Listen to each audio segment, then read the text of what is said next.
جہاں کہیں بھی آپ ہیں خدا آپ کو کیا کر رہا ہے، دیکھ رہا ہے اور جانتا ہے کہ کام آپ کس نیت سے کر رہے ہیں۔ اگر آپ نے کبھی کلام مقدس کا مطالعہ کرتے ہوئے زبور 139 کا مطالعہ کیا ہو تو زبور نویس بیان کرتا ہے خدا کے کلام میں کہ اے خدا تو ہر جگہ ہے، یعنی کوئی تجھ سے چھپ نہیں سکتا ہے، یہاں تک کہ وہ کہتا ہے کہ میں کہیں بھی چلا جاؤں تو وہاں تو موجود ہے، میرا اٹھنا بیٹھنا جانتا ہے۔ اس زبور کا مطالعہ کرتے ہوئے آپ اگر چیک کریں تو زبور 139 سے پہلی آیت سے لے کر آگے بڑھیں تو آپ کو علم ہوتا ہے کہ خدا ہمارے کاموں کو جانتا ہے، پھر خدا ہماری سوچ کو جانتا ہے، پھر خدا ہماری راہوں کو جانتا ہے، اور پھر خدا ہمارے الفاظ کو جانتا ہے، یہاں تک کہ دماغ کے اندر جو خیالات آتے ہیں کوئی انسان اس کو نہیں جانتا، لیکن خدا ان خیالات سے بھی کیا ہے، واقف ہے۔ آپ کو یاد ہوگا کہ مسیح خدا نے فقیوں فریسیوں کو کہا تم میرے قتل کی کوشش میں ہو، تو کہنے لگے، ان کو جھٹکا لگ گیا، کہنے لگے اس کو کیسے پتہ چل گیا ہے، اور واقعی یسوع مسیح کے قتل کی کوشش میں تھا۔ تو نہ صرف خدا ہمارے کاموں کو جانتا ہے برے یا اچھے، بلکہ جو خیالات ہمارے دماغ میں گھومتے ہیں، سوچ و بچار کرتے ہیں، ان کو بھی خدا آسمان سے کیا کرتا ہے، واچ کرتا ہے۔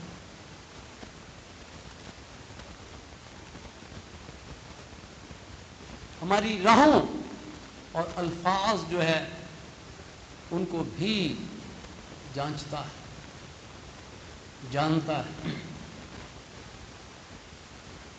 آپ دیکھیں کہ ہم ہوشیار ہوتے ہیں، ہم اپنے والدین کو بیوقوف بنا سکتے ہیں، ماں باپ کو بیوقوف بنا سکتے ہیں، ماں باپ اپنے بچوں کو بیوقوف بنا سکتے ہیں ڈرامہ کر کے، ہم اپنے استادوں کو بیوقوف بنا سکتے ہیں، ہم اپنے ساتھی کو بیوقوف بنا سکتے ہیں، شوہر بیوی کو بیوقوف بنا سکتا ہے، بیوی شوہر کو بیوقوف بنا سکتی ہے، ہم اپنے مالک کو بیوقوف بنا سکتے ہیں۔ کیوں؟ کیونکہ وہ جانتے نہیں، نہ ہر جگہ موجود ہیں، نہ سب کچھ جانتے ہیں، لیکن خدا کو ہم چیٹ نہیں کر سکتے، خدا کو ہم دھوکہ نہیں دے سکتے ہیں، کیونکہ خدا کے کلام میں لکھا ہے کہ بائبل مقدس کا خدا جو ہے نہ اونگتا ہے نہ سوتا ہے۔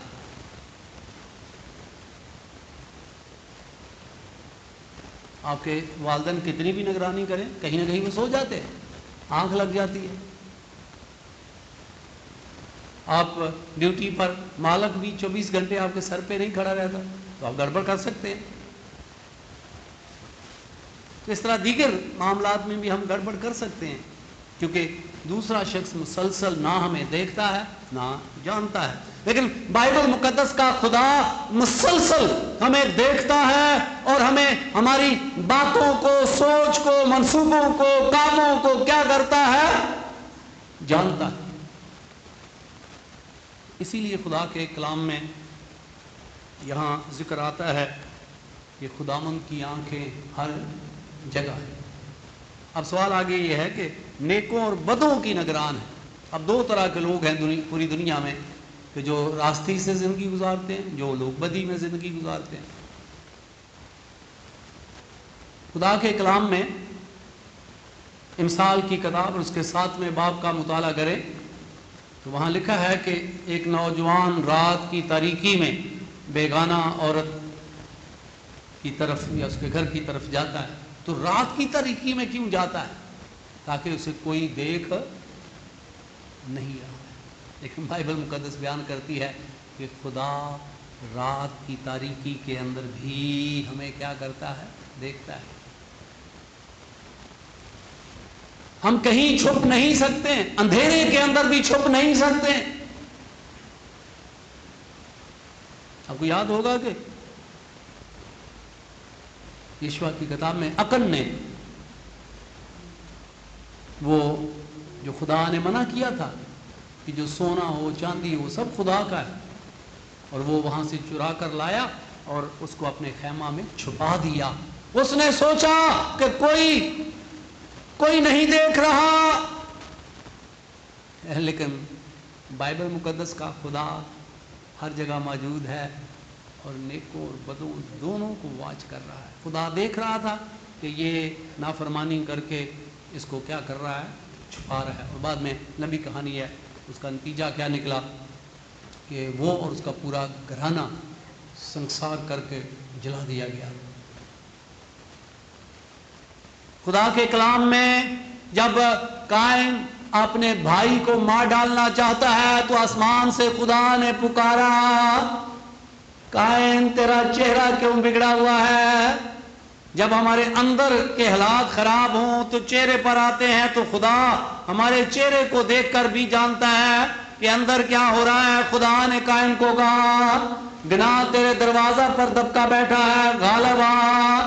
خدا دیکھ رہا ہے کہ یہ اپنے بھائی کو مار ڈالنا چاہتا ہے، تو خدا نے پہلے وارن کیا، خبردار کیا، لیکن اس کے باوجود قائن نے اپنے بھائی کو کیا کیا؟ مار ڈالا. خدا کا کلام آج میرے اور آپ کے لیے ہے کہ خدا ان لوگوں کو جو بدی کر رہے ہیں ان کو بھی دیکھتا اور جانتا ہے.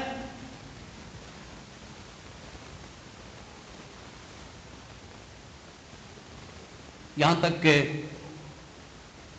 زبور 69 کی 5ویں آیت میں خدا کے کلام میں لکھا ہے، اے خدا تو میری حماقت سے واقف ہے اور میرے گناہ تجھ سے پوشیدہ نہیں. آدم حوا نے گناہ کیا اور پھر چھپنے لگے، تو خدا نے کہا اے آدم تو کہاں ہے؟ کس سے چھپ رہا ہے؟ خدا سے. تو خدا کے آگے تو ننگے ہیں. اور آج کا انسان بھی یہی کام کر رہا ہے. وہ بدی کرتا ہے یا بدی کر کے اپنے آپ کو چھپاتا ہے، جبکہ وہ نہیں جانتا کہ خدا کے آگے وہ بے پردہ ہے. خدا سب کچھ دیکھتا ہے اور سب کچھ جانتا ہے. کوئی چیز بھی ہم خدا سے چھپا نہیں سکتے. میں پھر دوبارہ کہوں کہ ہم دوسرے لوگوں کو اس لیے دھوکہ دے سکتے ہیں، دوسرے لوگ 24 گھنٹے ہمارے ساتھ نہیں ہوتے، وہ دیکھتے نہیں، وہ جانتے نہیں، لیکن خدا دیکھتا بھی ہے اور جانتا بھی. یہ تو ان لوگوں کے لیے وارننگ ہے جو بدی میں زندگی گزارتے ہیں، اور اگر وہ پکڑے نہیں جاتے ہیں تو یاد رکھیں کہ ایک دن پکڑے جائیں گے. جب عدالت ہوگی تو تب خدا کے کلام میں لکھا ہے ہر ایک کا کام اس پر ظاہر کیا جائے گا، دکھایا جائے گا، تو ویڈیو دکھائی جائے گی کہ آپ کیا کیا کرتے رہے. کتنی شرمندگی ہوتی ہے کہ آپ کی کوئی ایسی ویڈیو ہو جو صحیح نہ ہو تو وہ آپ کے والدین کے سامنے دکھا دی جائے یا دوسرے، تو شرمندگی ہوتی ہے. تو خدا ہمارے کاموں کو ہم پر کیا کرے گا؟ ظاہر کرے گا. لہذا یہ ان لوگوں کے لیے وارننگ ہے جو گناہ میں زندگی گزارتے ہیں اور وہ سوچتے ہیں کہ کوئی دیکھتا نہیں ہے، کوئی جانتا نہیں ہے. ہاں، لوگ نہیں جانتے ہیں، ادارے نہیں جانتے ہیں، لیکن آپ کا خدا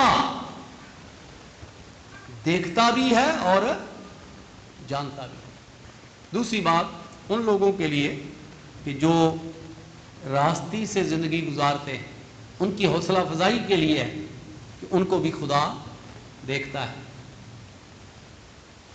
خدا کے کلام میں ہم سیکھتے ہیں کہ